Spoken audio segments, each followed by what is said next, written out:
Pravo je en tak čuden študij, ne. Se pravi, če tebe zanima, pa če imaš toliko veselje, da se ukvarjaš s tem, ne samo kako stvari so, ampak zakaj te stvari so, take kot so, potem v redu, ne. Ampak če pa ti nimaš nekega posebnega veselja do tega študija, so pa tisti vici o učenju telefonskega imenika na pamet čista resnica. In jaz se še spomnim, da sem v prvem letniku faksa en kup nesrečnih ljudi videl, ki so na tem faksu začeli delati. In vsa čast tistim, ki so v prvi polovici leta ugotovili, da od tistih, ki niso v tem uživali, da to ni za njih. In kar nekih poznam, ki so v prvem letniku se odločili, da tega ne bodo študirali, se prepisali nekam drugam in so danes nekaj čisto drugega študirali in so uspešni in srečni. Žal pa poznam tudi enih par, ki so pač ta faks vlekli v nedogled z neko fiksno idejo, da ga dokončali, čeprav jih to prav ne zanima. In to je eno tistih faksov, če nimaš res veselja do te teme, boš najem sem trpel. Prvi letnik prava je kar težek, tako da nimaš kaj veliko časa za razmišljati, če hočeš tisto sfurati. Težek je pa, če mene vprašaš za to, ne, se pravi, ti svicija, ne, ki pravniku rečeš, da se naj na pamet telefonski imenik nauči in njegov odgovor je vprašanje, do kdaj. In v resnici pa pravo niti približen ni tako. Se pravi, ko se ga ti skušaš učiti na tako, da se boš stvari zapomnil, si na dobri poti, da se ti zmeša v relativno kratki prihodnosti, relativno kmalu. In pač ta prvi letnik je ta challenge, da ti ta koncept pogruntaš. In potem vsako naslednje leto, bolj kot ti gradiš to neko svojo matrico prava v glavi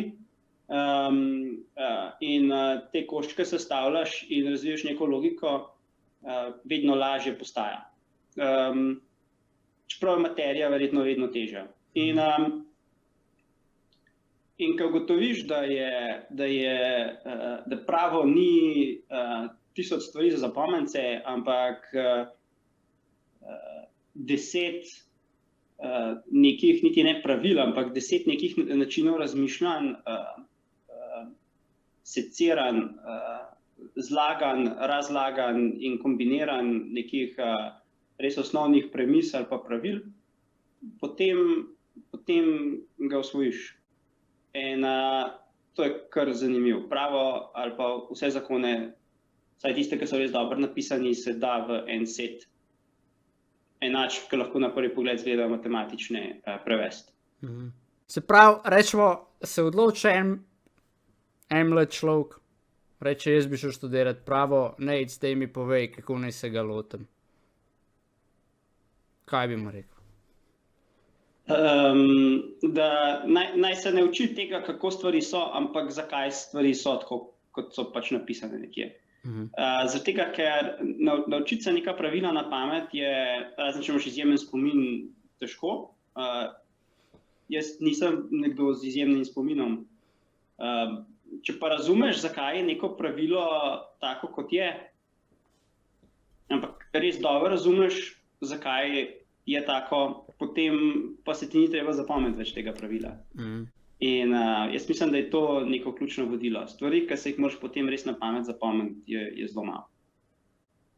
Ok, on bi lahko rekel, je pa tu zgleda, da bo vzelo ful časa človek, jaz grem študirati, rad bi žuril, drugo, naj tu vse uskladi.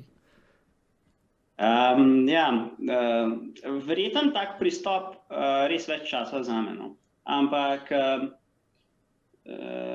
to je tako, ne, sej v prvem letniku so pa naši vrstniki iz medicine obupavali nad njihovim predmetom celica, če se prav spomnim, ne. In verjetno je to pač nek isti pristop, ne, se pravi, res na bazi začneš graditi in potem je vedno več logike v tem, zakaj stvari so take, kot so.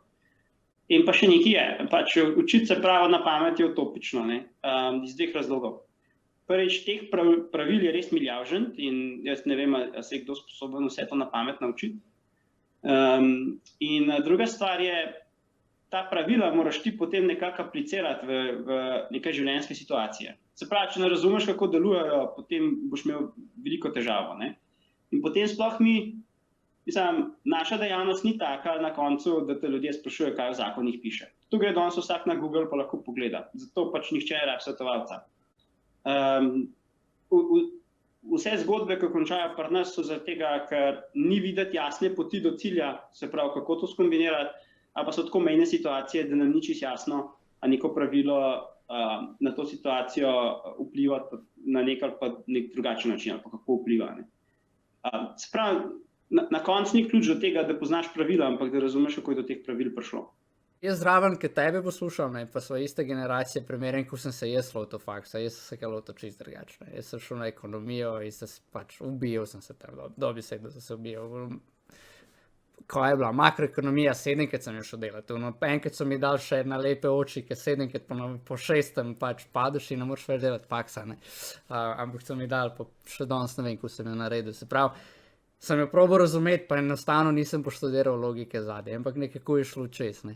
In se mi zdi, da je res manjkal ta, nekaj, ne vem, vsaj ko sem bil jaz, manjkalo je nekaj, ki bi ti nekdo povedal, dej, tako se lot, poglej iz te strani, a veš nekdo, tako ki si ti povedal, ker mi zdaj tle ugotavljamo, kaj da dejansko naslednjim generacijam, ker najlažje reči tam pejt, pa tu delaj, pa se moraš sam znati, da vse je okej, ampak se mi zdi, da mogoče smo na ta račun tudi izgubili marsikaterega dobrega pravnika, medicinca, kogarkoli, ker pač mogoče se ni znal sam znajdeti, noben mu ni povedal, ni bilo te neke podpore in se mi zdi res dobro, kar si povedal.